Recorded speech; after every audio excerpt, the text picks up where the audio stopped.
সবাইকে আমন্ত্রণ কুল স্পোর্টস 24-এ। শিরোনাম শুনছিলেন, আপনাদের সাথে আছি রেদওয়ান শুয়েব। ভারতে বিশ্বকাপ খেলতে যাবে না বাংলাদেশ দল। সরকারের পরামর্শ মেনে ভেন্যু বদলের জন্য আইসিসিকে অনুরোধ করেছে বিসিবি। নিরাপত্তার সংখ্যায় এমন সিদ্ধান্ত নেওয়ার কথা জানিয়েছে ক্রিকেট বোর্ড। পরিস্থিতির জন্য ভারতীয় ক্রিকেট বোর্ডের উগ্র সাম্প্রদায়িক নীতিকে দায়ী করে বিসিবির সিদ্ধান্তকে স্বাগত জানিয়েছেন ক্রীড়া উপদেষ্টা আসিফ নজরুল। রাত পেরিয়ে দিন, ব্যস্ত ক্রিকেট বোর্ড পরিচালকরা অনলাইনে যুক্ত হয়েছেন বারবার। রোববার দুপুরের সভায় ছিলেন 17 পরিচালক।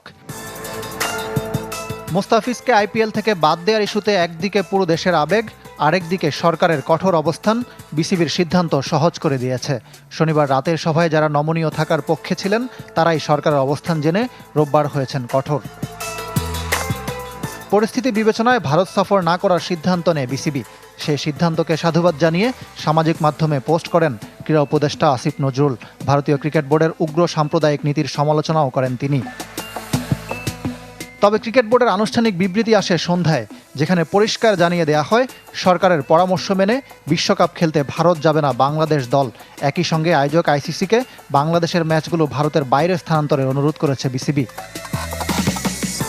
বাংলাদেশ ক্রিকেট বোর্ড মনে করে ক্রিকেটার, অফিসিয়াল, বোর্ড পরিচালক সহ অংশীজনদের নিরাপত্তায় ভারতে না খেলার সিদ্ধান্ত নেওয়া জরুরি ছিল। দল বা যারা ভারতে যাবে বাংলাদেশ থেকে তাদের নিরাপত্তা নিয়ে আমরা অত্যন্ত কনসার্ন। সে ব্যাপারে আইসিসির কি পদক্ষেপ নেবে সেটা আমরা জানতে চাইছি। আইসিসিকে পাঠানো ইমেইলের উত্তরের অপেক্ষায় বাংলাদেশ। নিয়ন্ত্রক সংস্থার মনোভাবের উপর নির্ভর করছে বাংলাদেশের বিশ্বকাপ ভাগ্য। সবাই মিলে ডিসিশন নিতে হবে যে কি নেক্সট কোর্স অফ অ্যাকশন। কিন্তু আমরা জিনিসটা হচ্ছে যে আমরা যোগাযোগ করেছি তাদের সাথে এবং সার্বক্ষণিক যোগাযোগ রাখা হচ্ছে এবং আমরা আমাদের কনসার্ন বলে দিয়েছি। বিশ্বকাপের বাকি 1 মাসের একটু বেশি। ভারত ছাড়াও সহ আয়োজক শ্রীলঙ্কা। ফলে বাংলাদেশের খেলা লঙ্কায় সরিয়ে নেওয়ার পথ খোলা আছে, যেই পথ অনুসরণ করা হয়েছে ভারতের সাথে বৈরী সম্পর্ক চলা পাকিস্তানের ক্ষেত্রে। তবে স্বল্প সময়ে ভেন্যু পরিবর্তন প্রায় অসম্ভব বলে বিসিসিআই সূত্রে খবর প্রকাশ করেছে ভারতীয় গণমাধ্যম। কারো খামখেয়ালির জন্য হুট করে ম্যাচ বদলে দেওয়া যায় না। প্রতিপক্ষ দলগুলোর কথা ভাবুন, তাদের বিমান টিকিট, হোটেল সবই বুক করা। প্রতিদিনই 3টি করে ম্যাচ, এর মধ্যে একটি ম্যাচ হবে শ্রীলঙ্কায়। ফলে বিষয়টা বলা যত সহজ, করা ততটা নয়। যদিও বিশ্বকাপের আয়োজক আইসিসি, তারপরও ভারতের আধিপত্যের গল্প কারও অজানা নয়। ইকরাম হুসাইন, চ্যানেল 24, ঢাকা। বাংলাদেশের বিশ্বকাপ ভেন্যু বদলের দাবি পূরণ কঠিন বলে মনে করছেন এশিয়ান ক্রিকেট কাউন্সিলের সাবেক সাধারণ সম্পাদক সৈয়দ আশরাফুল হক। আইসিসি এবং বিসিসিআইয়ের সুসম্পর্ক এক্ষেত্রে বাধা হয়ে দাঁড়াবে। একই সঙ্গে তিনি মনে করেন মুসলিম বলেই মোস্তাফিজের সাথে এমনটা করেছে ভারত। যদি লিটন দাস কিংবা শৈব সরকার যদি হতো মোস্তাফিজের টাকায়, তাহলে কি ওরা সেম জিনিস করতো? আমার তো মনে হয় না। ধর্মের নামে অধর্মের শক্তি তাহলে এতটাই? অন্তত ক্রিকেট কূটনীতিক সৈয়দ আশরাফুল হকের মতে তাই। তবে ধর্ম, বর্ণ নির্বিশেষে পুরো বাংলাদেশ পাশে দাঁড়িয়েছে মোস্তাফিজের। ক্রিকেট মোড়ল আর শক্তিশালী প্রতিবেশীর বিরুদ্ধে প্রতিবাদ জানিয়েছে। সাধারণ মানুষ থেকে শুরু করে সরকারের সহযোগিতায় সাহসী সিদ্ধান্ত নিয়েছে বিসিবি। তবে বিশ্বকাপ ভেন্যু সরানোর দাবি কি মেনে নেবে আইসিসি? সে পথে প্রধান বাধার নাম বিসিসিআই। তাই ভারতীয় বোর্ড যা চাইবে তাই করবে আইসিসি, এমনটাই মনে করেন বিসিবি এবং এশিয়ান ক্রিকেট কাউন্সিলের সাবেক সাধারণ সম্পাদক সৈয়দ আশরাফুল হক। আমরা ইন্ডিয়াতে না খেলতে গিয়ে আমরা শ্রীলঙ্কাতে খেলতে পারছি, তো এটা একটা মানে কি এটা India will not take it very well obviously.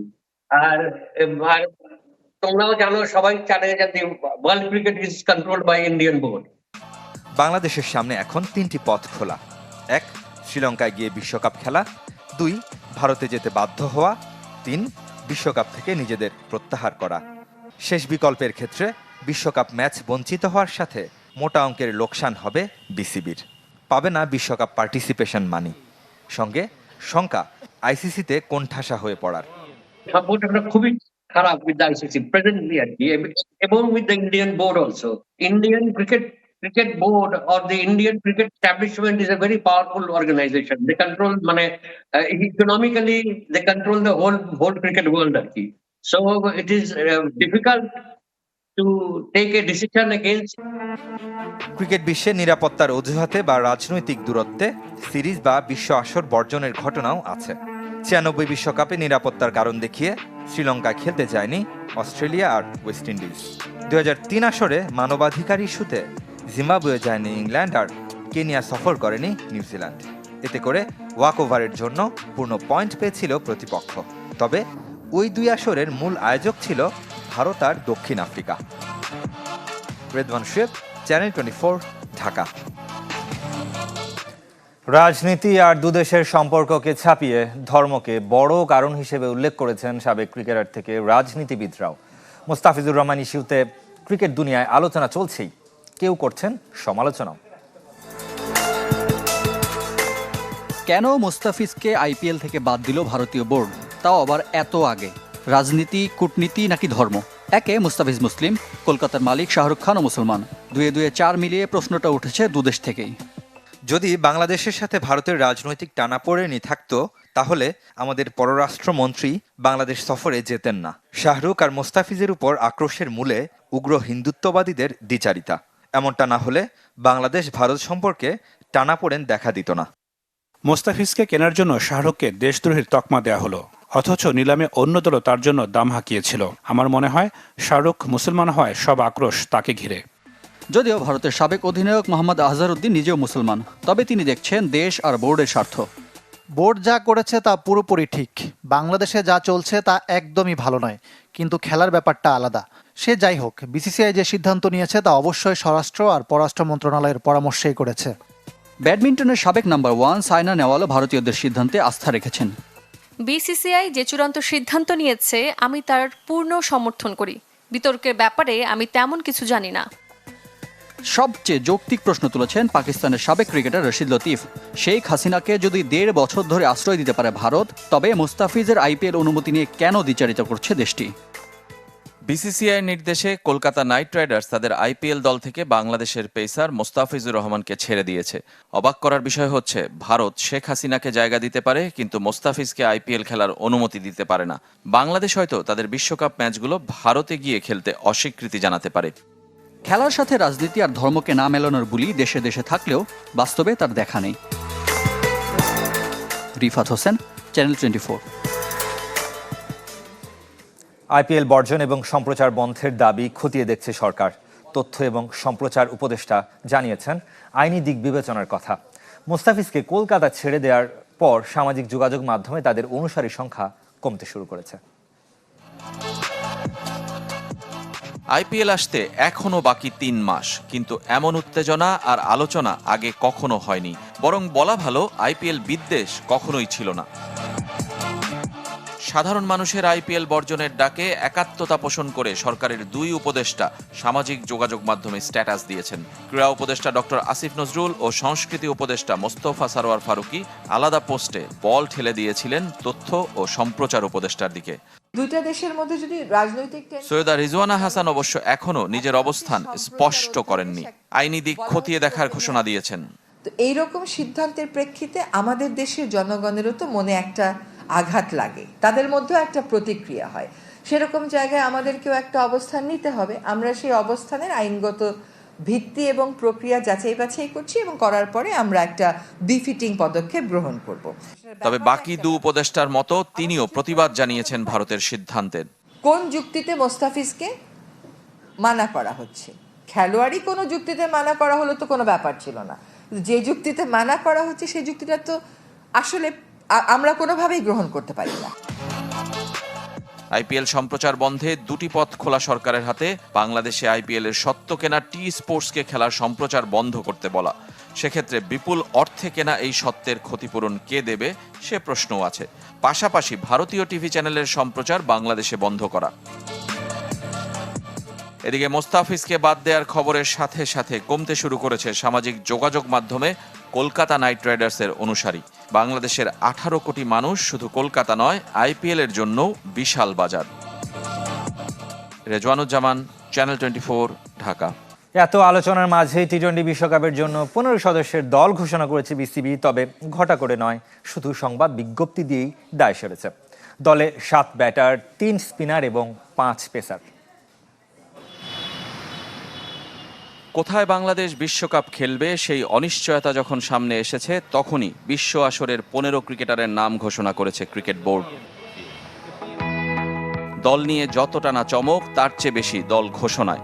টি-20 বিশ্বকাপের দল, অথচ সংবাদ সম্মেলন করে নয়, সামাজিক যোগাযোগ মাধ্যম আর সংবাদ বিজ্ঞপ্তি দিয়েই দায় সেরেছে বিসিবি। গত কদিনের গুঞ্জন আর গুজবের সাথে মিলে গেছে সেরা 15। 7 ব্যাটারকে বেছে নিয়েছে গাজী আশরাফ হোসেন লিপুর নেতৃত্বাধীন নির্বাচক কমিটি, যেখানে অধিনায়ক লিটন দাস, ওপেনিংয়ে তার পার্টনার হবেন সহ অধিনায়ক সাইফ হাসান অথবা তানজিদ হাসান তামিম। পারভেজ হোসেন ইমন, তাওহিদ হৃদয়, শামীম পাটোয়ারি, নুরুল হাসানরা ব্যাটিংয়ের দায়িত্ব সামলাবেন। স্পিনার হিসেবে শেখ মেহেদী, নাসুম আহমেদ ও রিশাদ হোসেনে আস্থা নির্বাচকদের। 3 স্পিনারের 3 জনই অলরাউন্ডার, সঙ্গে পেসারদের মধ্যে সাইফুদ্দিন। আর পেস বোলিং ডিপার্টমেন্ট সামলানোর মূল দায়িত্ব মোস্তাফিজুর রহমান, তানজিম হাসান, তাসকিন আহমেদ ও শরীফুল ইসলামের। ভারতের কন্ডিশনে কেন 5 পেসার, সে প্রশ্নের উত্তর অবশ্য মেলেনি। 2 বছর আগে বিশ্বকাপে অধিনায়ক ছিলেন নাজমুল হোসেন শান্ত, তিনি এবার জায়গা পাননি। গত বছর এশিয়া কাপে অধিনায়ক জাকের আলী অনিকও বাদের তালিকায়। গত বিশ্বকাপ থেকে টিকে আছেন 9 জন, 6 জন নতুন মুখ। পূর্ব নির্ধারিত সূচি অনুযায়ী বাংলাদেশের বিশ্বকাপ অভিযান শুরু হবে প্রথম দিন 7 ফেব্রুয়ারি ভারতের কলকাতায় ওয়েস্ট ইন্ডিজের বিপক্ষে ম্যাচ দিয়ে, যদিও এখন তা অনিশ্চিত। রেজওয়ানুজ্জামান, চ্যানেল 24, ঢাকা। ইপিএলের রাতে বিগ ম্যাচে মুখোমুখি ম্যানচেস্টার সিটি এবং চেলসি। ইতিহাদ স্টেডিয়ামে ম্যাচ শুরু রাত 11:30টায়। এছাড়াও ভিন্ন ম্যাচে মাঠে নামবে লিভারপুল, ফুলহ্যামের আতিথ্য নেবে বর্তমান চ্যাম্পিয়ন অলরেডস। এদিকে লা লিগায় মাঠে নামছে রিয়াল মাদ্রিদ, লস ব্লাঙ্কোদের প্রতিপক্ষ বেতিস। ঘরের মাঠে চেলসির বিপক্ষে ফেভারিট হয়ে নামবে ম্যান সিটি। সবশেষ 5 দেখায় অপরাজিত সিটিজেন্স, জিতেছে 4 ম্যাচ।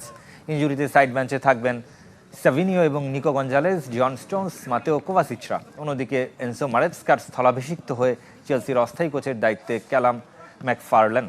সব কম্পিটিশন মিলিয়ে শেষ 9 ম্যাচে মাত্র 2 জয় ব্লুয়ের। এরই সাথে শেষ করব কুল স্পোর্টস 24 খেলা সব আপডেট ও রিপোর্টগুলো দেখতে ভিজিট করুন facebook.com/sports24 টিম পেজে। ধন্যবাদ সাথে থাকার জন্য।